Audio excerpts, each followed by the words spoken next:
Bienvenidos a Intervención Antropológica, el podcast en donde chismeamos sobre antropología. Y como muchos saben, febrero es el mes en donde celebramos al amor, a la amistad, pero también celebramos algo más, algo que está vivo y que continúa en nuestro territorio de forma, pues sí, muy, muy viva. Y para hablar de esto, tenemos como invitada especial a Norma Vázquez Martínez. Muchas gracias por estar aquí. Hola, buenas tardes a todos. Muchas gracias por la invitación y pues esperemos que esta conversación sea algo fructífero y que también me ayude a expresar pues estos conocimientos sobre las lenguas indígenas. ¿Cómo no? Y bueno, para empezar, quienes no te conozcan, pues, ¿quién eres, Norma? ¿Cuál es tu ocupación? ¿Cuántos años tienes? Muy bien. Bueno, me presento. Mi nombre es Norma Leticia Vázquez Martínez. Yo soy originaria de una comunidad que se llama San Pedro Mixtepec. Soy zapoteca, nativo hablante. El zapoteco es mi primera lengua. Y bueno, lejos de otras cosas, pues mi identidad se centra en ello, ¿no? En que soy hablante de una lengua indígena y que soy parte de una comunidad. Y también, pues la etapa de mi infancia, pues la viví en una comunidad y como siempre, pues queremos superarnos, queremos estudiar. Entonces, pues tuvimos que emigrar con mis padres y mis hermanos, pero con esta idea siempre, ¿no? De llevar la identidad muy bien puesta. Y después de ello, pues yo en la etapa de licenciatura estudié para una licenciatura en educación primaria intercultural bilingüe que atiende, que es para formarse, ¿no? Para ser maestros y atender a niños hablantes de lenguas indígenas y luego pues que aprendan español como segunda lengua. Y después de eso, pues al llegar a como una comunidad que sí eran niños hablantes de zapoteco, bueno, de herencia, porque en realidad ya no había hablantes más que unas personas mayores, fue cuando me di cuenta pues que tenía muy poca formación para hacer este trabajo, ¿no? Entonces, pues me interesó bastante la lingüística, entonces me fui a estudiar una maestría en lingüística y después, pues ya, bueno, uno le agarra amor a la lingüística y terminé haciendo el doctorado y ahorita estoy haciendo una estancia de investigación precisamente ya enfocada más a la lingüística.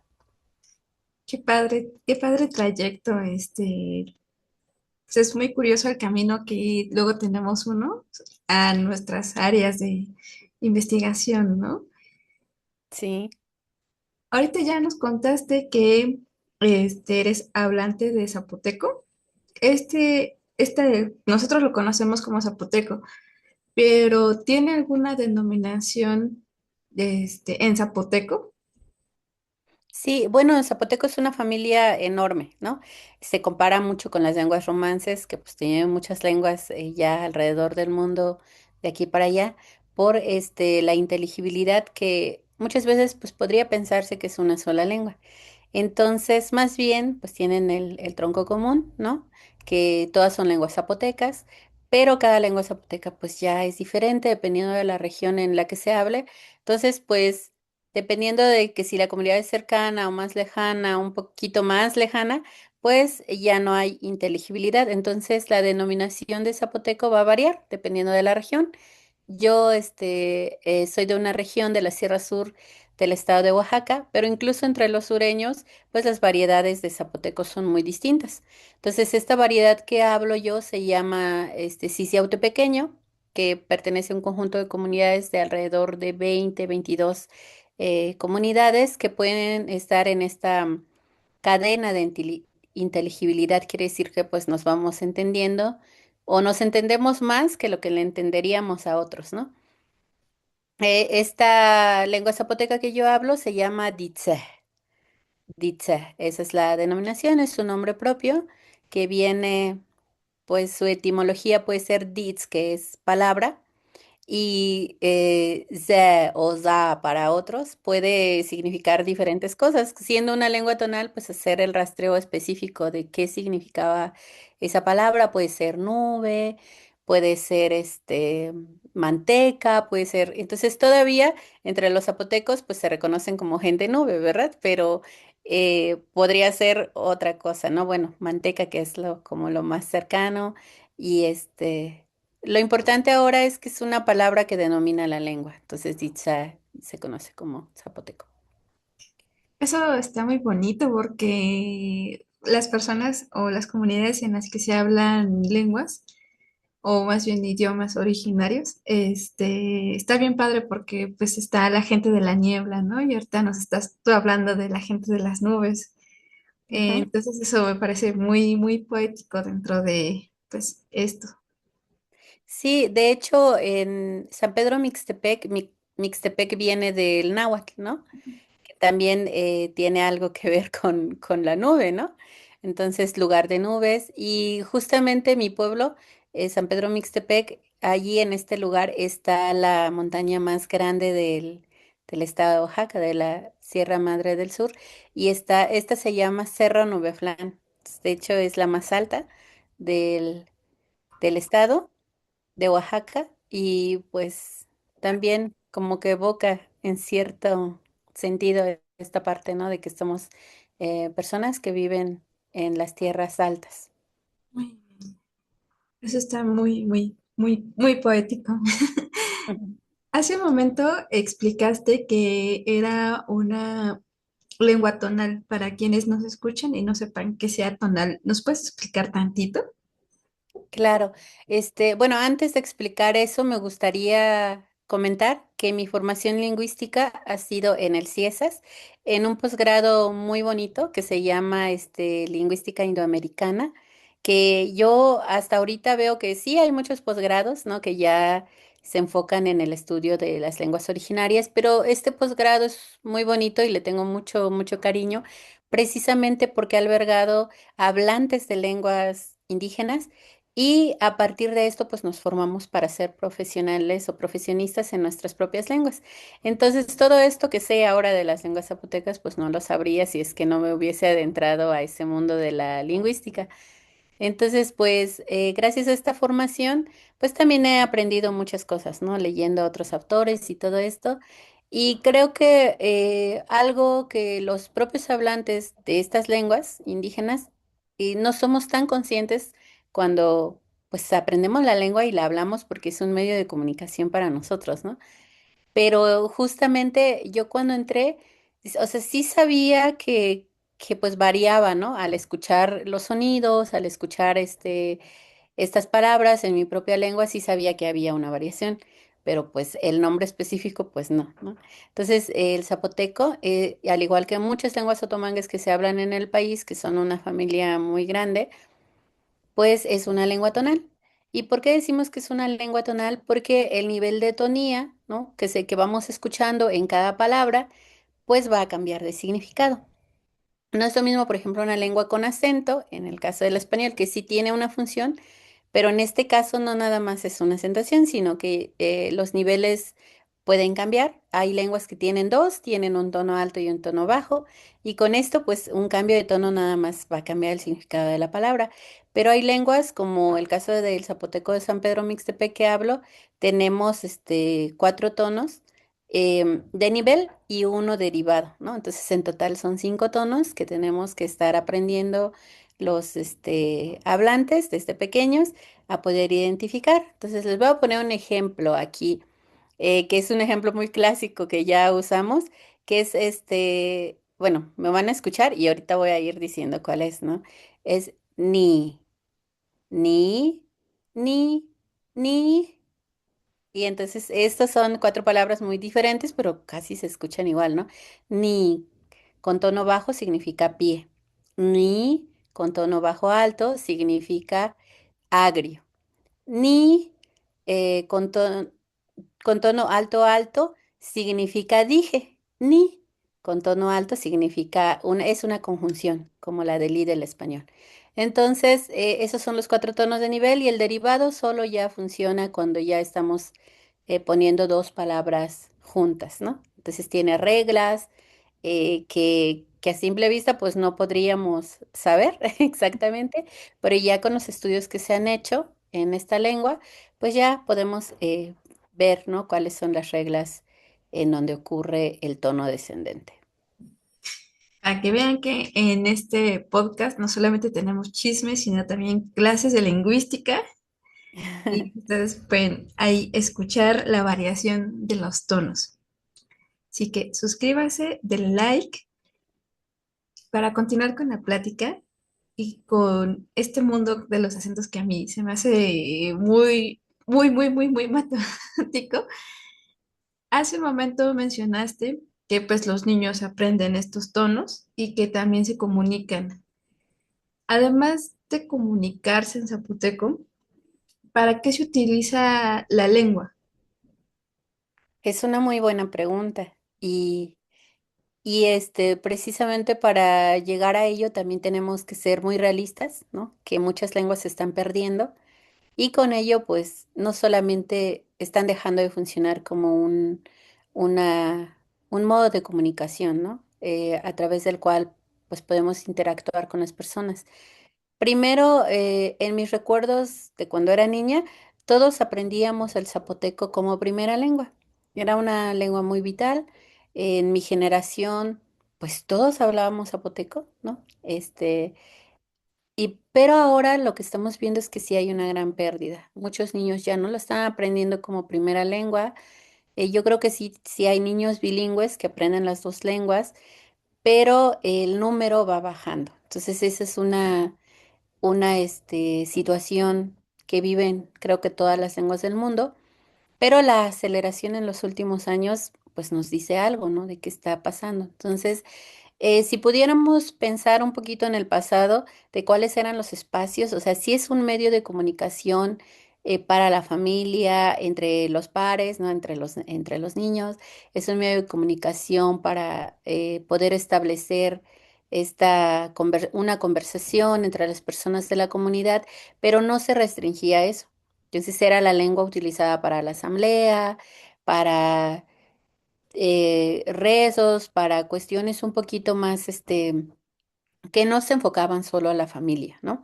En estos tiempos yo creo que la lengua, en este caso el zapoteco, ha perdido ciertos espacios, ¿no?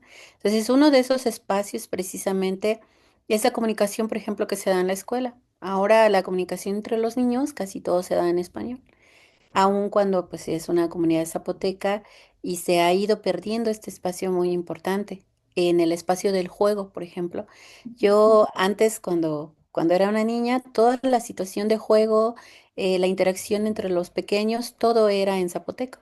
Ahora, si ves una interacción en juego entre los niños, si hay dos niños hablantes de zapoteco y tres hablantes de español, se privilegia el español. Entonces ahí hemos perdido un espacio en la interacción, ¿no? Entonces, sí es un medio muy importante, no solo para la comunicación, sino también para la transmisión de saberes. Hay muchísimas cosas que se han perdido, mucho vocabulario, incluso entre los jóvenes, precisamente porque se deja de utilizar en todos los espacios en los que se utilizaba antes, ¿no? O sea, hay bastante información especializada que ya no se pudo transmitir y que solamente las personas mayores son quienes lo resguardan. Claro, pues es una lástima que se vayan perdiendo porque es una forma de ver y vivir el mundo completamente diferente al español, ¿no? Exacto, sí. Sí, yo creo que en cada mundo, porque pues realmente son mundos muy distintos, en cada mundo hay una forma de nombrar las cosas. Y nombrar las cosas cuando los quieres traducir a la otra lengua, a veces no tienes el vocabulario para hacerlo o se reduce demasiado, ¿no?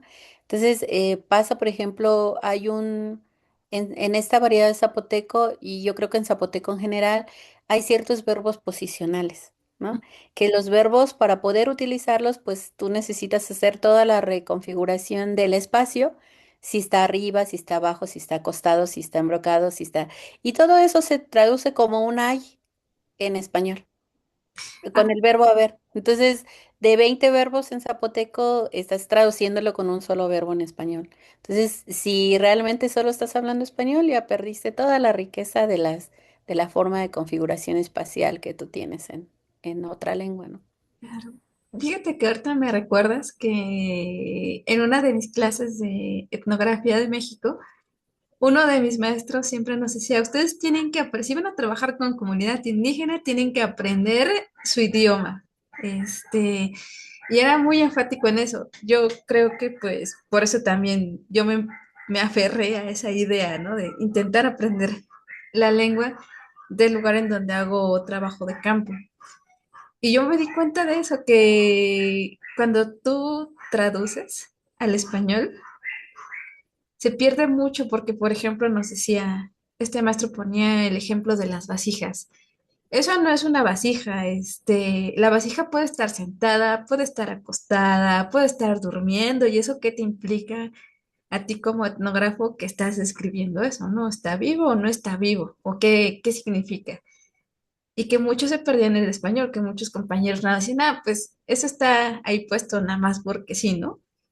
Pues nos invitaba a eso, a entender la lengua y sus dinámicas dentro del espacio en donde pues nosotros como invitados éramos los que teníamos que aprender, ¿no? Claro, sí, sí, yo creo que la configuración de cada espacio es importante verlo desde adentro, ¿no? Entonces, cada lengua es un mundo y cada lengua también es diferente y tiene sus propios recursos que la hacen bonita. Claro. Y pues incluso hoy en día muchas personas creen que hablar una lengua indígena es algo del pasado. Están completamente equivocados porque las lenguas, así como las personas, son entes vivos que van cambiando, ¿no? Que van reestructurándose. Y ya ahorita ya platicamos un poquito acerca de la importancia de ellas y de aprenderlas en su contexto. Y te pregunto, ¿por qué es vital para México, para en general, que el zapoteco siga vivo y se pueda escuchar en las calles? Esa es una muy buena pregunta, ¿no? Precisamente lo que decías hace rato, pensar que estas lenguas solamente son pasado es no darle voz a sus hablantes que sí están vivos, ¿no? Porque no somos un paisaje pintoresco del siglo pasado, ¿no? Sino que sí seguimos existiendo, sí tenemos un territorio, sí estamos en un lugar. Sin embargo, pues sí se está perdiendo la lengua. Entonces, ¿por qué quererla mantener? Pues podemos dar muchas razones, ¿no? Razones sociales, razones de identidad, razones lingüísticas, pero más allá de todas esas razones es precisamente la parte identitaria la que nos puede hacer pensar en que esta lengua tiene que seguir existiendo. ¿Por qué lo digo? Porque en gran parte, si los hablantes no tienen todas las garantías de poder seguir existiendo y de este modo que su lengua siga existiendo, va a ser muy complejo poder continuar con la lengua. Y eso es lo que estamos viendo en en estos últimos años, porque a pesar de que en el siglo pasado o en los años anteriores pudo haber situaciones de discriminación demasiado fuertes, castigos y todo esto, digamos que en el presente no se hace, pero aún así sí hay una discriminación silenciosa, ¿no? Entonces ahora ha permeado no solamente con las personas de fuera, sino que hay una discriminación interna incluso dentro de de las mismas comunidades, ¿no? De quienes ya aprendieron español y ahora niegan esta parte de la identidad. Pero es una situación que no tiene que ver precisamente con sus hablantes, sino con todo el aparato ideológico que hay fuera de ello, ¿no? Entonces yo pienso que con la cuestión de la identidad, pues sí, hay que preservar nuestra lengua porque es la que nos da identidad. Y también en la parte de identidad nacional, pues México es México porque tiene muchas culturas, tiene muchas lenguas y si se unifica, si solamente queda una, es también perder una parte muy importante de toda tu historia, ¿no? De todo lo que realmente significa el territorio. Pero pues sí, esto también requiere de un tipo de planificación lingüística a nivel nacional en el que sí se garanticen los derechos de las personas que hablan las lenguas originarias. Y luego nos vamos a la parte lingüística, que es una parte que quizás pocos vemos porque hay una serie de prejuicios contra las lenguas indígenas. Empezando con pensar, oh, es que es un dialecto. O sea, no es un dialecto, es una lengua, porque tiene todo su sistema como cualquier otra lengua en el mundo.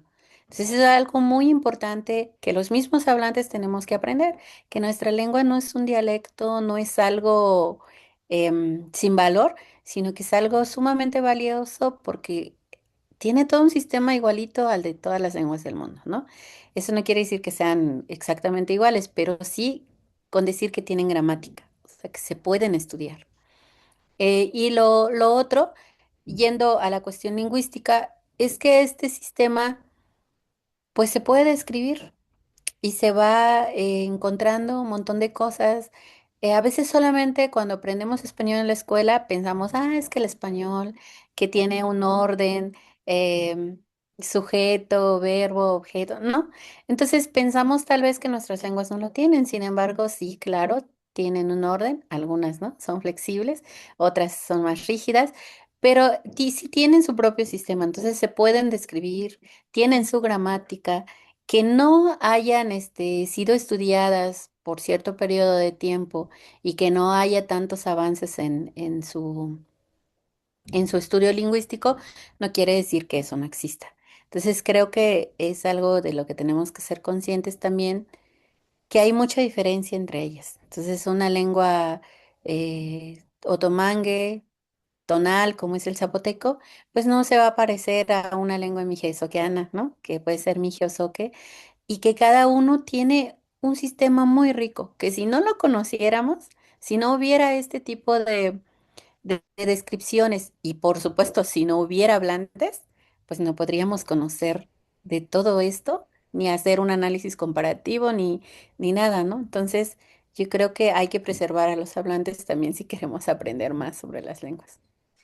Claro, porque son ellos quienes ejecutan el habla, el habla de la lengua, ¿no? Lo que tú mencionas es súper importante y creo que no solamente nosotros como sociedad debemos de ponernos las pilas, sino también las instituciones Claro. que hace no mucho cambiaron ciertos artículos de la Constitución en donde pues les dan agencia, ¿no? Como personas jurídicas, cosa que eso no existía y que fue una completa revolución y que también hizo que, que pues las personas hablantes ya fueran sujetos de derecho, ¿no? Para poder defender sus derechos y asimismo defender sus territorios.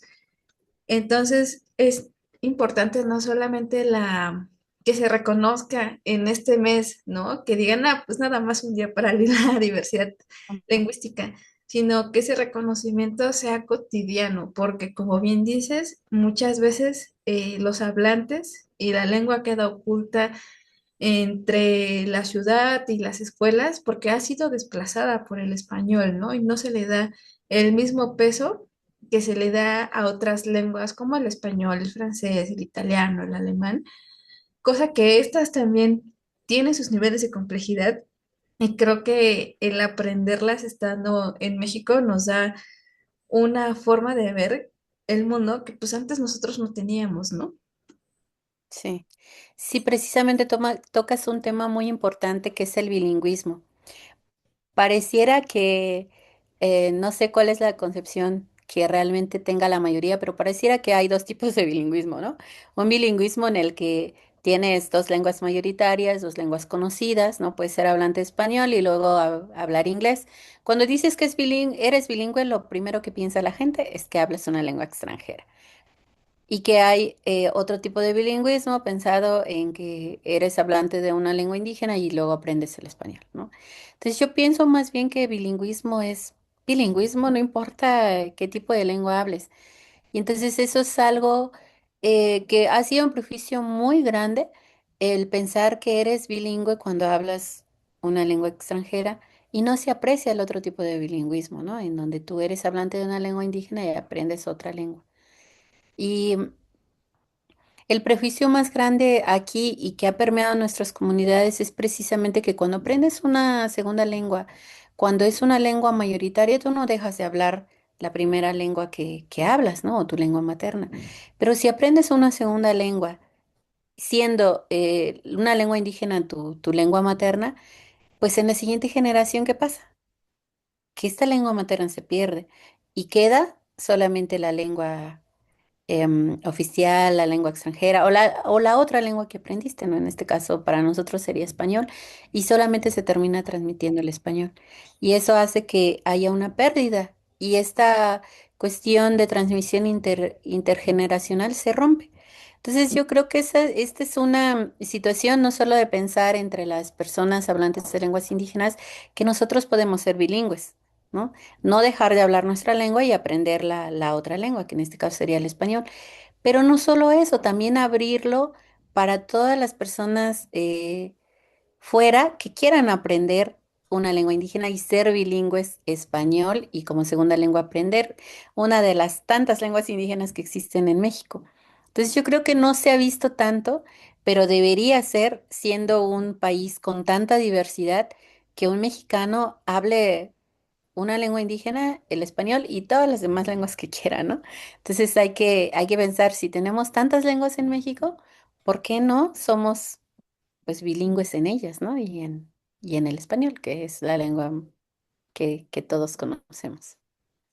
Sí, la lengua dominante. Sí, de hecho, esa pregunta, bueno, me hace reflexionar porque no somos bilingüistas de esa forma, ¿no? Teniéndolas prácticamente al lado. Y está para pensarse. Entonces, todos los que nos estén escuchando, pues los invitamos a reflexionar por qué no somos o por qué no son bilingüistas, o los que sí son, pues cómo ven el mundo, ¿no? Y cómo lo aprendieron, que pues es en casa, ¿no? No es una escuela en donde tienes que escribir a diferencia del español.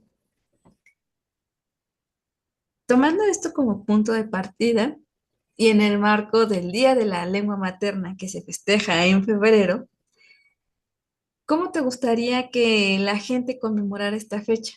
¿Y qué podemos hacer nosotros de forma real, para que estas lenguas no solo se celebren un día, sino que pues se celebren y se respeten pues siempre? Bueno, pues yo creo que la principal forma de darle, em, ¿cómo diríamos? Celebrarlo o darle importancia a este día es precisamente desde uno, desde las personas que escuchan las lenguas, pues ser un poco tolerantes en ese sentido y respetar los derechos, ¿no? No provocar la parte de la discriminación, sino más bien hacer esta visibilización de que sí existen las lenguas, de que sí existen los hablantes, incluso ahora, en la época moderna, de que no somos alguien del pasado y pues ir concientizando, porque esta parte de la concientización sí se debe hacer, ¿no? No solamente desde casa, sino también en las escuelas.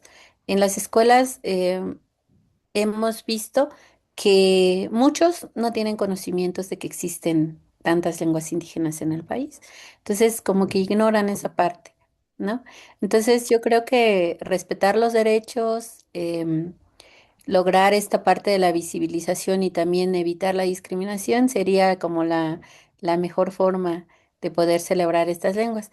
Y ya de la parte de las instituciones, pues precisamente pensando en la visibilización y el otorgar un mejor estatus a la lengua, es pues dar toda la atención y la prioridad en crear materiales, en que los niños se acerquen un poquito más a su lengua, en que si haya la posibilidad de enseñar esta lengua.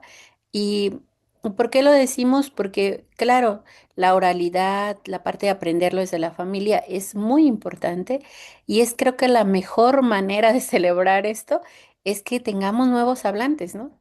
Que haya nuevos hablantes cada día, porque solamente así no se va a perder, sino que se va a preservar a través del tiempo. Pero lo mismo, o sea, hay que garantizar los derechos de quienes lo hablan, de tener materiales, de que esta lengua no nada más se quede en la parte oral, sino que también se le dé estatus al visibilizarlo, al escribirlo, al tener suficiente material de lectura y que sea pues eso, un acto más, suena un poco más de resistencia, pero que se pueda lograr, ¿no? Que se pueda lograr esta visibilización. Lo que nos estás comentando es súper importante porque, pues a veces quienes no conocemos, eh, lo que no se conoce no se puede vivir ni mucho menos defender, ¿no? Entonces, al conocerlo, podemos también defender las lenguas y defender territorios.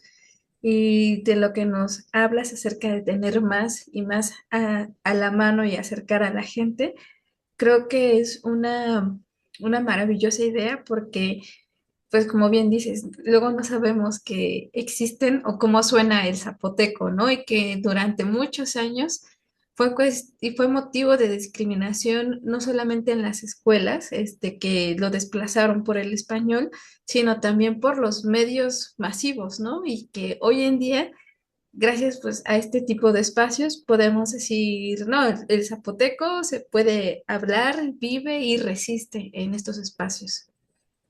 Sí, y yo creo que en esta época también podemos tener muchas opiniones en pro y en contra de la parte de la tecnología, del internet y de todo esto, pero también ha sido un excelente medio para la visibilización. Ahorita es mucho más frecuente ver videos en diferentes lenguas, ¿no?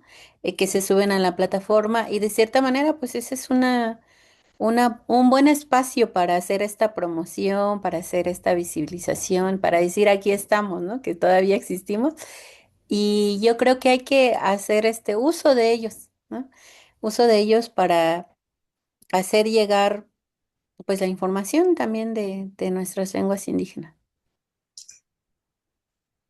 Norma, y para ir cerrando, si pudieras elegir entre alguna frase o alguna palabra que nos quieras compartir en zapoteco sobre lo que sientes por tu lengua, ¿cuál sería?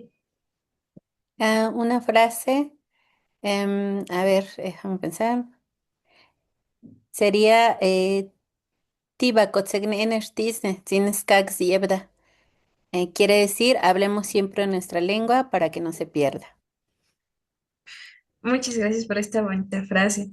Para Para reflexionar, es verdad que las lenguas son entes vivos y que entre más se hablan, menos corren el riesgo de perderse como ha ocurrido en otros casos. Y para ir pues cerrando, ¿tienes algún otro comentario o consejo para las personas que nos estén escuchando, para futuros lingüistas? Ujú. Sí, claro. Creo que en este último comentario me gustaría mucho recalcar esta parte de buscar la transmisión, ¿no? Ya sea entre los mismos hablantes de las lenguas, no tener miedo ni pena de seguir hablando nuestra lengua.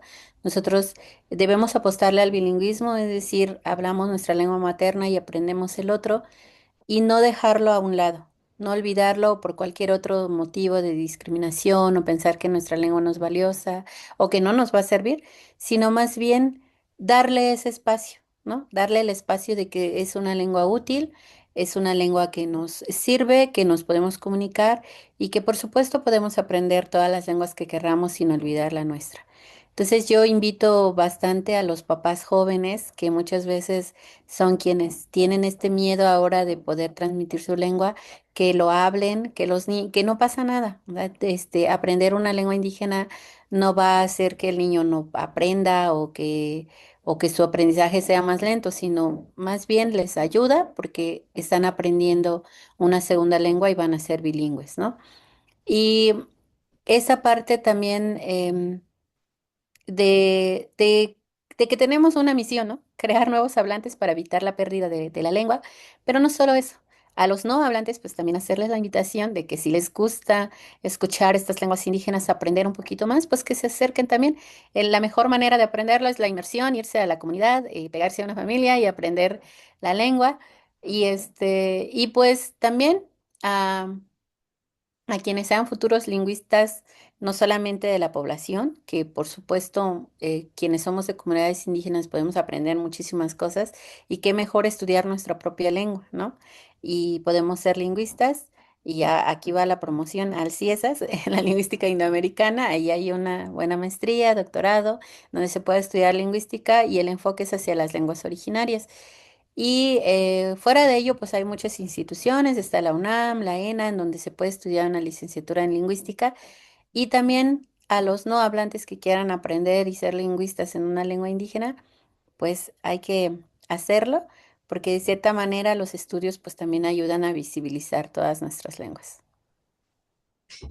Muchísimas gracias por tu calidez, por compartirnos palabras en zapoteco y toda esta gran charla, además de darnos también esos tips que nos van a servir a muchos que pues no somos bilingüistas pues, de una lengua indígena, ¿no? Espero que con este nuevo capítulo de la miscelánea de intervención antropológica los invite no solamente a reflexionar sobre la lengua que estamos hablando, sino también a acercarse a las comunidades, a aprender la lengua y pues no sé, ¿tú tienes algo más que agregar, Norma? Pues muchas gracias por la invitación y esperemos que esta charla haya sido de buen provecho para las personas y pues seguimos en contacto y hablando siempre sobre las lenguas indígenas. Xquixta. Gracias. Muchas gracias, Norma. Pues, antroponautas, ya se la saben. Síganos en Facebook, en Twitter, en todas nuestras redes sociales. Mantengan vivas las lenguas indígenas con su interés, compartiendo y también acercándose a ellos. Yo soy Vero y los espero en un próximo capítulo de Intervención Antropológica, el podcast.